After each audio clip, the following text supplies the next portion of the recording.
My guest this week is a professor of marketing, an evolutionary behavioral scientist, an author, and now the first ever three-time, although he may think four-time guest on the Rubin Report. Gad Saad, welcome back. Thank you so much for having me back. It is four times. It is four times technically because you were also on a panel once. Exactly right. But I was saying three because only when you're fully here and fully present and we can lock eyes like this for an hour and have that mind meld does it fully count. Thank you so much for having me again, and congratulations on going independent.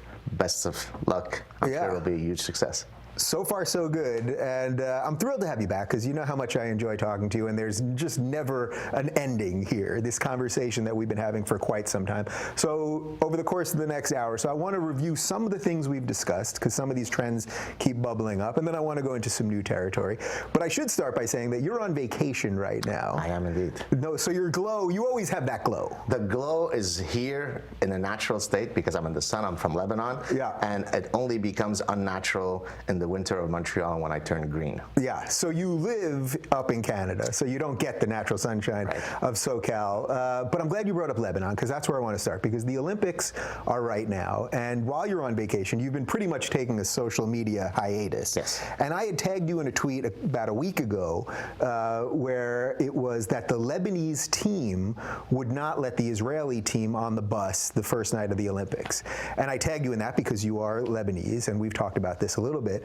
So first off, if we could just for a couple minutes just review your history growing up in Lebanon. You went through some just absolutely horrific stuff, what you and your family have been through, and you are a refugee and a brown person and all that. Now I've done a lot of talking. So can you just catch us up on that for the people that haven't heard the story? I grew up there. Arabic is my mother tongue. We're Lebanese Jews. And in 1975, the Civil War broke out, which was a profoundly barbaric civil war, and the Jews that remained in Lebanon were really caught in a very, very delicate position where we really needed to leave. And so we were there for the first year of the Civil War, and then left Lebanon under imminent threat of execution.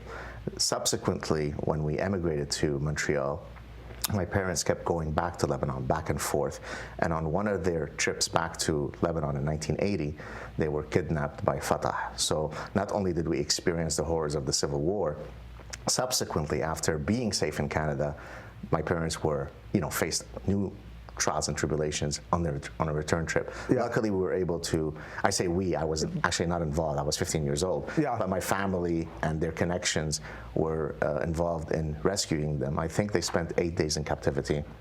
Some real bad stuff happened to them, but luckily we got them out, and since 1980, no one's been back to Lebanon. Yeah, so Fatah, for people that don't know, is basically, that's the political party of the Palestinian Authority now. Okay, so I wanted to just get that out there so people understand a little bit about your history, and then to link it to the Olympics, you told me privately a really fascinating story about your brother.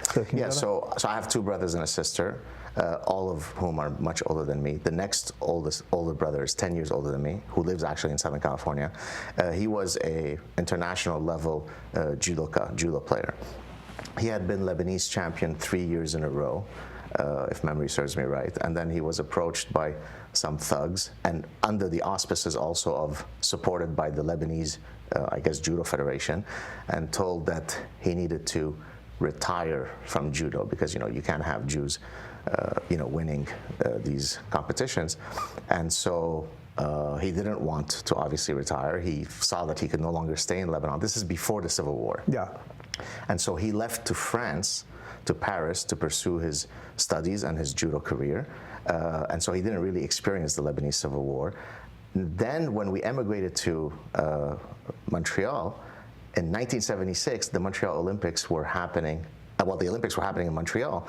And so then the Lebanese Federation was willing to forgive the fact that he was a dirty Jew, because he was a international level, judoka. And so he represented Lebanon in the 1976 Olympics. So the guy who was kicked out of Lebanon because he's a Jew then represents the flag of Lebanon. Regrettably, I think he lost in the first round, I think to a Bulgarian. You could probably check it on Google or do a search. Yeah. But that shows you sort of the hypocrisy of the Middle East. So it's incredible hypocrisy, of course, and it really goes to show you, and everyone's screaming about this is about land, it's about land, it's about land, but you were Lebanese citizens. You were an ethnic religious minority in Lebanon, but other than being Jewish, it had nothing to do with land, or it had literally nothing to do with land. And so those old hatreds, and that's what I thought was so fascinating about what happened at the Olympics this week, that basically is getting no coverage. So the Lebanese wouldn't let the Israelis on the bus. Then the Israeli judo player, what is it, player? Do they say player? Technically, fighter, judoka. But judoka, yeah. He beat an Egyptian. Often the Arabs don't even compete when there's an Israeli involved. He wouldn't bow to him. He wouldn't shake his hand after. The Israeli went on and won the bronze.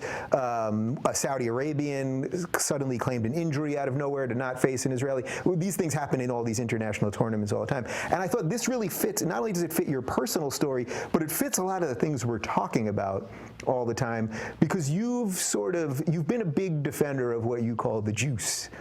The evil Jews. The evil juice, the Jews. Yeah. Now, you're an atheist, so we've discussed this before, and I've had a few guests on who describe themselves as atheists, but they still either are connected somehow culturally to Judaism, or in the case of my friend Ali Rizvi, he just wrote a book, it's called The Atheist Muslim. He's a non-believer, but believes that there's a ethnic attachment to being Muslim. Can you describe how that sort of fits in your worldview? Yeah, so if you take a car is defined by many attributes. It's a multi-attribute object. It's defined by its gas efficiency and its safety record and its brand name, right? So there are multiple components that constitute a particular car. Well, your Judaism is a multi-attribute object, right?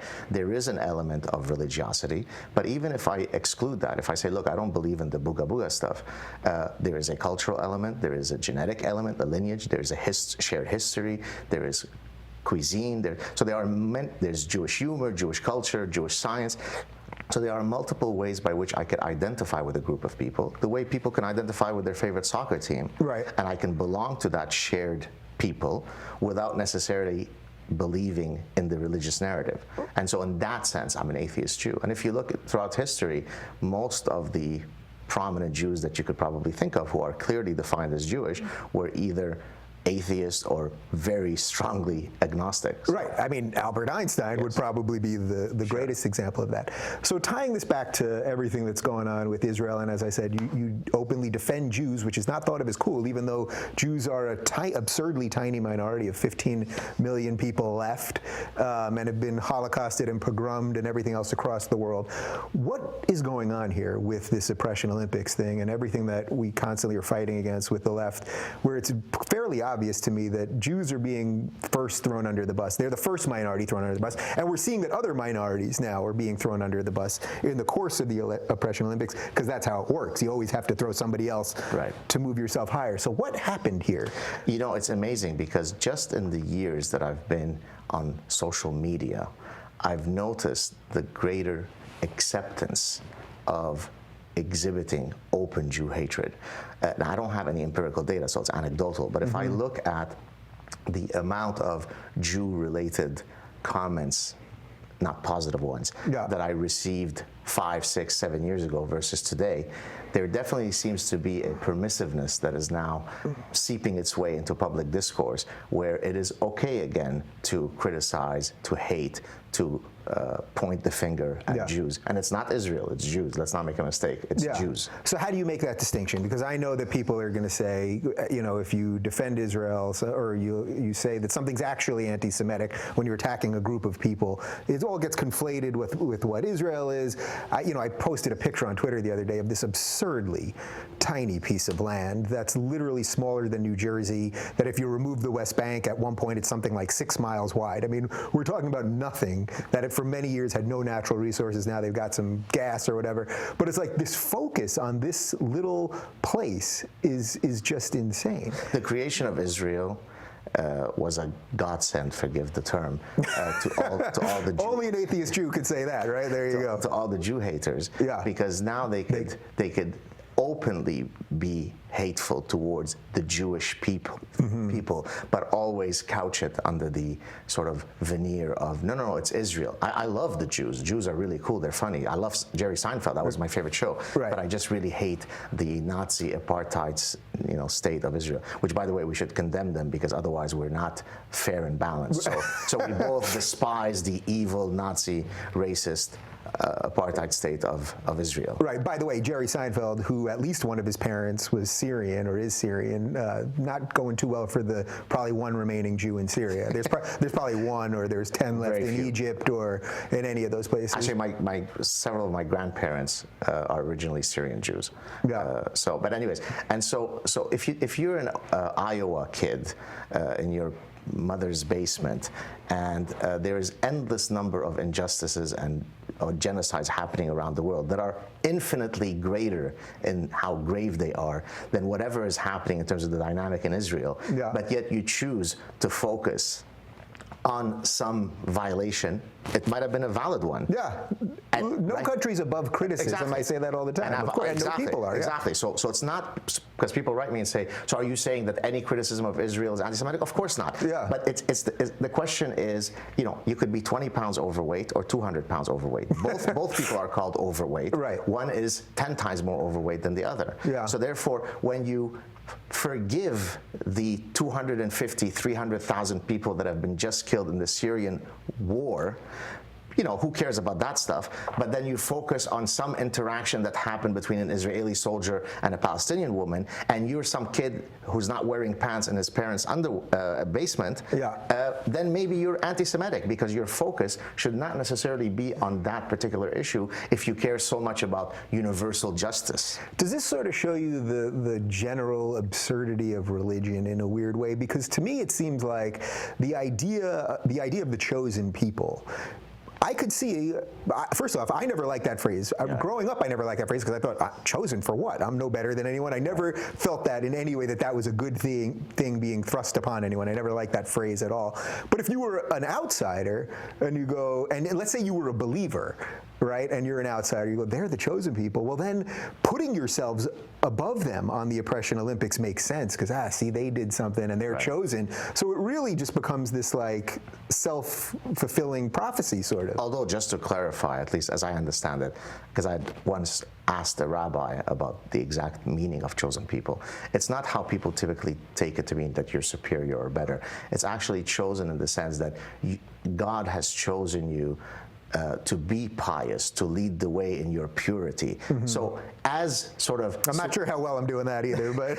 As supremacist baloney goes, it's actually a rather tame version of supremacy. There are other religions, we won't say which ones they are, that are supremacists, but are not quite as tame in their supremacy. Yeah. Okay. So let's shift a little bit. And again, we're not going to spend the entire some odd hour on all the religious stuff in Islam and all that. I didn't say Islam. I did not say Islam. Where's your Aslan decoder? Your Aslan Uyghur decoder? Aslan Uyghur decoder 5000. Yeah. Where is that thing? You don't bring it with you? It's in my brain. It's in your brain. Okay. Very good. Okay. So it seems to me that it's very obvious right now that, and you've been one of the people really calling this out, that there is a clash of cultures happening right now, and we've seen what's happening with the immigration and the migrants in Europe, and good people, good, decent people, not bigots, not xenophobes, not racists, are trying to get a hold of, if you see bombs going off and you see stabbings and shootings and all of these things, how do we deal with this? And whether it's purely about religion or cultures or all of this stuff, you've put yourself right in the middle of this conversation. What do you think? And you've seen the way Canada's changed, by the way, which is something I wanted to ask about what's going on in Montreal. So I'll start with just what I call cultural homophily. Okay? Yeah. So if you look at how people choose their mates, it turns out that birds of a feather flock together. In other words, if you want a successful union with someone, it's not opposites attract. All the research shows that somebody who shares your values, your beliefs, your interests, you're likely to have a better union. We tend to choose dogs that look on average more like us. So there are all sorts of ways by which this idea of homophily, the being attracted to someone similar to you, manifests itself. And so doesn't that somehow seem racist or narcissistic, or somehow you're othering or something? You're othering, right.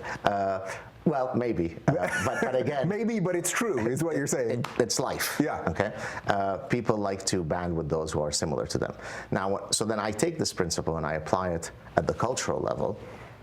If you are Sweden, you're likely to experience greater success assimilating people from Denmark, and it's a profoundly obvious and trivial statement to make, than people who are coming from Yemen. Not because Yemeni people are evil and diabolical, it's because there is such a minimal overlap in their central defining cultural values that it becomes difficult for these two cultures to assimilate with one another, to get along with one another, right? If you have a messy person who lives with a very clean person, it's going to result in problems, right? And so I argue basically that it doesn't really take a sophisticated intellectual to realize that if you take endless millions of people that almost share none of the cultural compass that define Western society, it doesn't take much to predict what's going to happen. Yeah. And it doesn't make you a racist or a bigot. Look, the Dalai Lama came out publicly and said that, oh, you know, we can't allow Germany to become an Arab country. Now, how come they didn't go after him the way they go after Donald Trump? Right. He said basically the same thing. I've had on my show a guy by the name of Professor Salim Mansour, who's a practicing Muslim who appeared in front of the Canadian Parliament saying, stop Islamic immigration. He's Muslim. He's a practicing Muslim. Why is he saying that? Is he an Islamophobe? He's a brown man. He's an Indian man. Well, because he realizes that the cultural values, the cultural baggage that these guys are bringing are not consistent with ours. Yeah, so how do you make the moral distinction there? As someone that wants to do good, I'm a firm believer that most people want to do good. If they can help other people, they want to. And then also understand that there are actual cultural problems. And forgetting culture even, there are economic reasons. We know what's happening in Germany. They brought in 1.3 million people. Even if all of those people were the most wonderful, assimilated, spectacular scientists and free thinkers ever, the strain on the system in terms of healthcare, I saw something like it was going to cost like $1 billion American dollars to just do dental work on these people, which they're going to get for free. That then creates a hostility towards the immigrants. So how do you, it's hard to sort of make that moral guide, right, or that follow that path. Right, so I would say, look, you leave a very few select numbers of entry numbers for people who are truly fleeing. So if we're talking about the Middle East or Syria, there are people who are, you know, the Yazidi or the Iraq or you know, Greek Orthodox or Catholics that should be at the front of the list because they're the first ones who are going to be beheaded, right? So you leave a certain number of, when we escaped and came to Canada. So it's not as though I'm anti-immigration or anti-refugee or anti-altruism, but it doesn't make sense to allow the types of numbers in precisely for the reasons that you said. Forget about Islam, forget about the cultural thing, just pragmatically. Right. How do you integrate so many people? And so I use two principles from evolutionary theory when I talk about these points. So there's a principle called kin selection in evolutionary theory, which basically refers to the idea that, you know, why do I jump into a river to save my sons, but not some random other kids? Well, because my sons share on average half my genes, and so if I save 3 of my children from an evolutionary calculus, it actually makes sense if I sacrifice myself. So hold that thought for a second. There's another evolutionary principle called reciprocal altruism, which is, you know, why would I jump and save Dave Rubin, who doesn't share my genes? Well, you better sell this. You better sell this. Where are you going with this one? Because hopefully, if in the future I have the need for you to save me, you'll reciprocate. It's a form of reciprocal grooming that we see in other primates, right? Tit for tat, right? So now take these two principles. We tend to want to invest more in those that are genetically related to us, and we tend to want to invest in those who are likely to reciprocate in the future. Now, how does that fit with having Germans letting in 1.3 million people who certainly have no genetic, never mind no genetic affiliation, right? They don't share any cultural overlap, right? And these guys are not going to reciprocate. It's not as though in some future world, Syria will reciprocate the kindness. So it's a very parasitic relationship, right? We're always expected to exhibit infinite altruism, but never is that reciprocated from the other camp. So that's actually really fascinating on a couple levels. So on one hand, you could look at just the bordering Arab countries in the Gulf states that are absurdly wealthy, that have, what is it, doesn't Saudi Arabia have housing for something 3 million like people, I think. some 3 million absurd, tents that for all these people that go to the Hajj every year, these air-conditioned tents that sit empty probably 90% of the year, and they're not letting anyone in. Exactly. So that's what you're talking about. The altruism really only works one way. So is that a defect of the West? Right. Is this I keep saying the road to hell is paved with good intentions. It's an old phrase, but it's become my new phrase because I see it permeating almost everything right now. Well, because it's become a form of secular religion, right? And the same way that religion parasitizes your brain so that you no longer have the capacity to reason properly, you could have other parasites, other parasitic, ideas. In this case, infinite altruism, right? Praying at the altar of self-flagellation, as I call it, right? The West is bad, self-flagellate, let in the guys who are going to behead us. That makes us... Then we're somehow good. We're good, right? Yeah. So look, I'll just give you a great example from Quebec, and maybe eventually we'll move to what's happening in Canada. Sure. So the Quebec government is profoundly concerned by losing its linguistic identity, right? It is amongst a sea of evil English speakers, whether it be the rest of Canada or the United States, and it's desperate to maintain its linguistic integrity. So in their desperate desire to maintain French as a dominant, reality, they let in endless folks from profoundly disturbing backgrounds. For example, take the Algerians. So Algeria in 1997 had a war between some really hardcore Islamists and the government. They wanted to set up a theocratic state. They lost, the Islamists lost. All those Islamists then turned to Quebec and say, oh, refugee, we're being persecuted by the government. They come to Quebec. Well, guess what happens? Quebec says, oh, you could say bonjour, comment ça va? Okay, great. You could behead me, but as long as before you behead me, you say salut and bonjour, then everything is good. So, I mean, I'm being a bit facetious, but it really is that, right? So it becomes this diabolical parasite that causes people to not be able to think clearly about trivially obvious realities. Yeah, what do you make of the fake moralizing? Because that, to me, is what I see as the biggest problem, and you're calling it the self-flagellation. I mean, I was on a radio show with a guy who I've known for a long time, and he was asking me about the refugees, and I said, look, I'm for refugees, for immigration as a general rule. All of us, unless our ancestors were brought here as slaves or we were Native Americans, we're all refugees or immigrants of some kind. So I understand that. But I kept saying, I just don't know that we have the systems in place and the checks in place, and we have to figure some of that out. I didn't think that was gross or racist or anything of that nature. And he kept going on and on about how he would house them in his house and blah, blah, blah. And I said, well, this was on air live. I said, well, if you'd like to have them in your house, I'd be happy to do a little research for you and let you know. And then suddenly he said, well, my wife, I don't know if my wife would let me know. So it's like this fake moralizing to somehow make me feel bad, like I was a bad guy, just for having an honest conversation. I wasn't saying stop the people. I wasn't saying kick anybody out. This fake moralizing, and then you turn it on them, and you watch their arguments usually crumble, right? It's outrageous. Look, I'll give you another. I did a satirical piece on one of my Sad Truth clips where I talked about we have to stop dark alley phobia. Because if you look at the number of murders per year in Canada, it's astonishingly low. Now, if you look at the number of murders that are committed in dark alleys, it's almost as high as if a meteorite were to hit us. Yet most people have the evolved response of not wishing to walk down a dark alley, and that's very racist and gross and bigoted against dark alleys, right? Our brains have evolved to calculate statistical regularities. I know that when I walk down a dark alley, 4 young men are likely to be more dangerous than 4 elderly women. That's not because I'm ageist, right. It's not because I'm sexist, because on average, young men are more dangerous than old ladies, even though most young men are lovely. So that's the interesting piece. So the fake moralizing actually makes you remove a piece of yourself that we've evolved to understand. That's why I call these people, as you know, the ostrich brigade, right. castrati brigade, and the naturally lobotomized.